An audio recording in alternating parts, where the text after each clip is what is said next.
여러분 안녕하십니까. 마하나임 뉴스입니다. 오늘은 그 성전 정화 시리즈 3편인데요. 사실 오늘 주제는 여러분에게 조금 불편할 수도 있을 겁니다. 제가 한번 몇 년 전인 것 같습니다. 우연히 그 방송 설교를 보다가요, 깜짝 놀랄 얘기를 들었습니다. 바로 분당 우리 교회 이찬수 목사님 설교 시간인데요. 광고 시간에 이렇게 광고를 하더라고요. 자, 여러분들 명절을 맞이해서 고향에 가게 되면은 고향 교회 가서 헌금을 좀 많이 하고 오십시오. 11조도 거기서 좀 드리고요, 뭐 여러가지 헌금을 하라, 그렇게 이야기를 하시더라고요.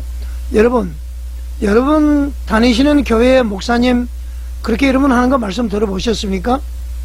우리 교회 11조는 섬기는 교회다 해야 된다. 섬기는 교회를 해서 거기서 이제 다른 교회를 도와줬으면 좋지, 절대로 외부에 헌금을 하면 되지 않는다. 아마 그런 얘기를 많이 들었을 거예요. 분당 우리 교회 대단하죠? 저는 이제 분당 우리 교회하고는 아무 관계 없으니까 분당 우리 교회를 소개하는 거 아니냐, 이렇게 이제 오해는 마시기 바랍니다.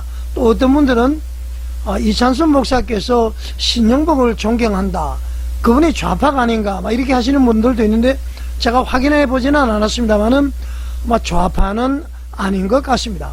좌파라도 말이죠, 하나님을 유일신으로 섬기고 예수님을 구세주로 믿고 성령님을 우리를 도우시는 분으로 믿는다면은, 그러니까 하나님의 천지창조를 믿는다면은 좌파도 그렇게 공산주의적인, 사회주의적인, 또 주사파적인 좌파는 아닐 거란 말이죠. 우선 제가 한번 그런 얘기를 드려봤습니다. 오늘 주제는 바로 여러분 헌금입니다. 헌금. 자, 제가 여러분에게 이렇게 한번 말씀을 드리겠습니다. 여러분이 다니는 교회에 내는 돈, 그것이 헌금인가요? 아니면은 구조적으로 제도적으로 그냥 어쩔 수 없이 드리는 것입니까? 여러분 한번 생각해 보셨습니까? 자, 그리고 여러분들 이런 말 좀 들어보셨죠? 11조를 하지 않으면 복을 못 받습니다. 하나님의 것을 도적질하지 마십시오. 말라기서를 인용해서 말이죠. 그리고 온전한 11조를 드려야 합니다. 자, 여러분, 이 말이 맞습니까? 여러분, 성경적입니까? 아니면 좀 문제가 있습니까? 오늘 이것을 말이죠, 정확히 한번 짚어보겠습니다. 아마 목사님들이 들으시면은 불쾌하실 거예요. 저런 마하나임 뉴스에 장로가 있나 막 비판을 할 겁니다. 자, 여러분, 말라기서에서 나오는 11조 지금 그대로 적용해도 됩니까? 여러분 귀가 딱지가 안 칠 정도로 이 얘기를 들었을 겁니다. 많은 교회가 말이죠, 말라기 3장을 강조를 하죠. 온전한 11조를 드려라, 하나님의 것을 도적질하지 말라. 자, 그런데 여러분, 이 말씀의 대상이 누구죠?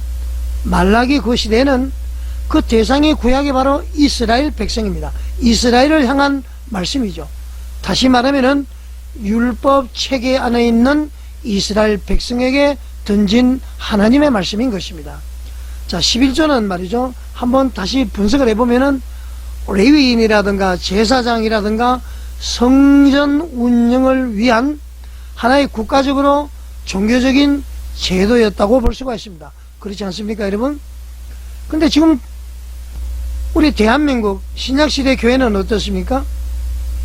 국가적 종교적 제도, 레위인을 위한, 제사장을 위한, 성전 운영을 위한 그런 것은 아니란 말이죠. 어떻게 보면 이제 교회, 그 당시 선정과 지금 교회는 다르다는 걸 알아야 됩니다, 여러분. 이해가 되시나요, 여러분?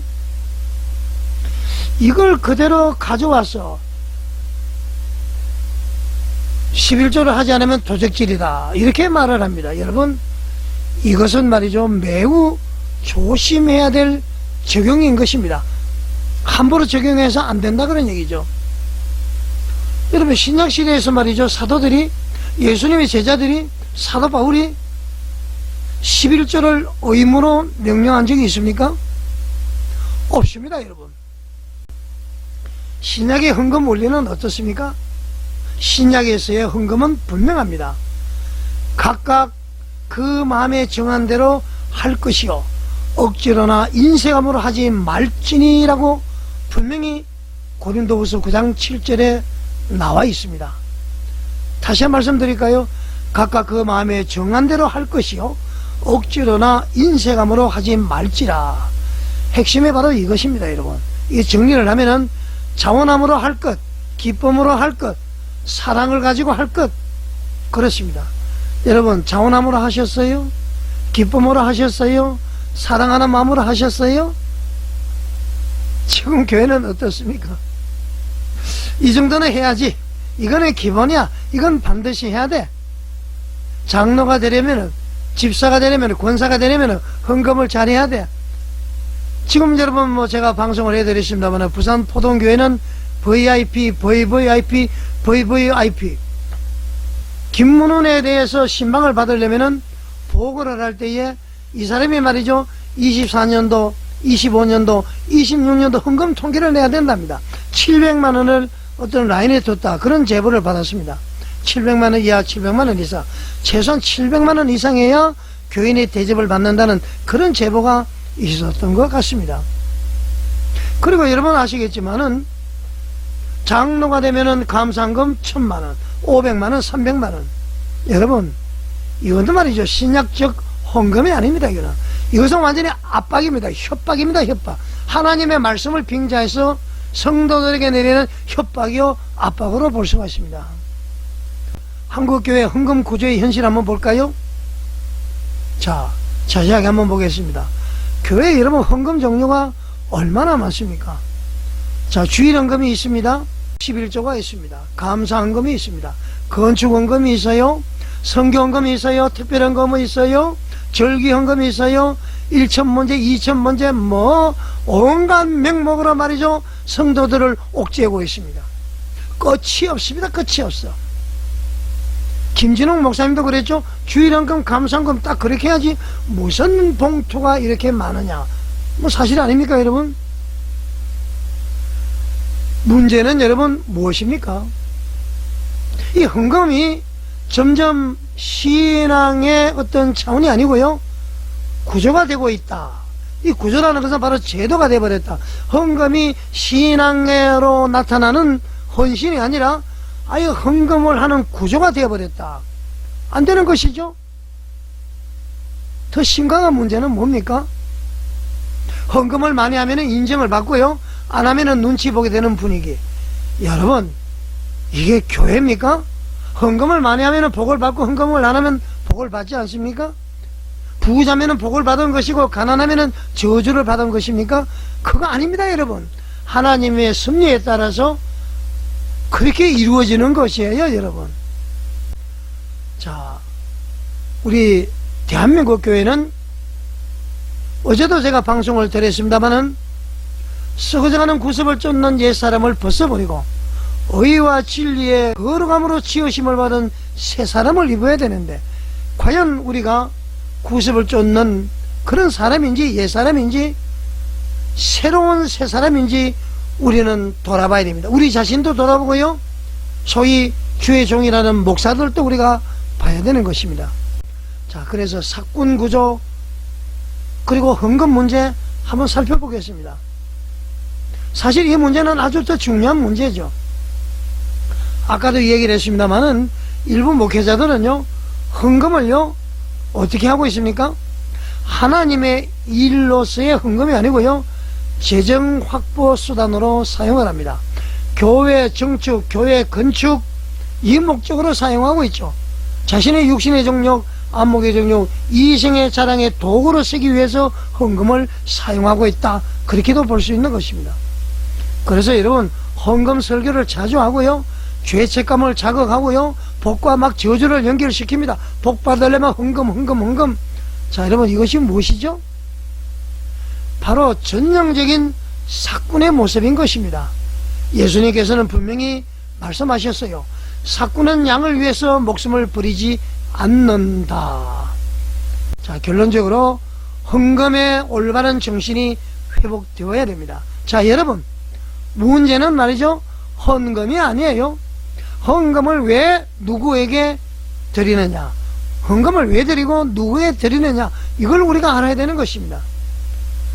헌금을 하나님께 드리면은 헌금이 바로 예배의 일종이 되고요. 사람에게 드리면, 목사에게 인정받기 위해서 드리면은 바로 구조적인 것이다, 제도적인 것이다, 시스템에 의한 것이다. 하나님이 기뻐하시지 않는다는 겁니다. 자, 여러분, 오늘 결단하십시오. 헌금 눈치로 드리지 마십시오. 강요로 드리지 마십시오. 두려움으로 드리지 마십시오. 하나님께 드리셔야 됩니다. 그리고 교회도 변해야 됩니다. 헌금 강요하지 마세요. 헌금을 이용하지 마세요. 가정의 형편이 어려워서 갑자기 사고가 나고 돈이 들어가야 되는데 11조가 의무 헌금이 아님에도 불구하고 헌금을 내도록 압박을 하면은 잘못된 거죠. 형편이 좋으면 12조, 13조, 14조 드릴 수 있고요. 그 11조를 의무 헌금이 아니기 때문에 수입의 10분의 1을 교회에 바치는 것을 가정에 쓸 수도 있는 것입니다. 그 죄악된 것이 아니라는 얘기입니다, 여러분. 우리는 하나님 중심으로 돌아가야 됩니다. 지금이 바로 말이죠, 여러분, 성전을 깨끗하게 할 때입니다. 제가 하나 더 말씀을 드리면은, 지금 말이죠, 명성교회, 사랑의 교회부터 시작해서 큰 교회가 있습니다. 헌금이 엄청납니다. 그 어디에 씁니까, 여러분? 지금도 말이죠, 아골골짝 빈들에 복음 들고 소돔 같은 거리에 사람 안고 찾아가는 사랑하는 주의종 목사님들이 많이 계십니다. 농어촌 교회 계시죠? 도시교회에서도 말이죠, 뭐 서너 명, 10명 정도 두고 이렇게 말이죠, 복음을 전파하는 그런 목사님들이 있습니다. 오식주가 해결됩니까? 되지 않습니다. 그런 목사님들 도와줘야 됩니다. 여러분들 부동산 사지 말고요, 교회 증축, 건축, 뭐 외국 선교, 대형 교회는 먼저 어려운 교회를 돕는 것이 헌금을 바로 쓰는 정신이다. 저는 그렇게 말씀을 드리고 싶습니다. 여러분 어떻게 생각하십니까? 시청해 주셔서 감사드립니다.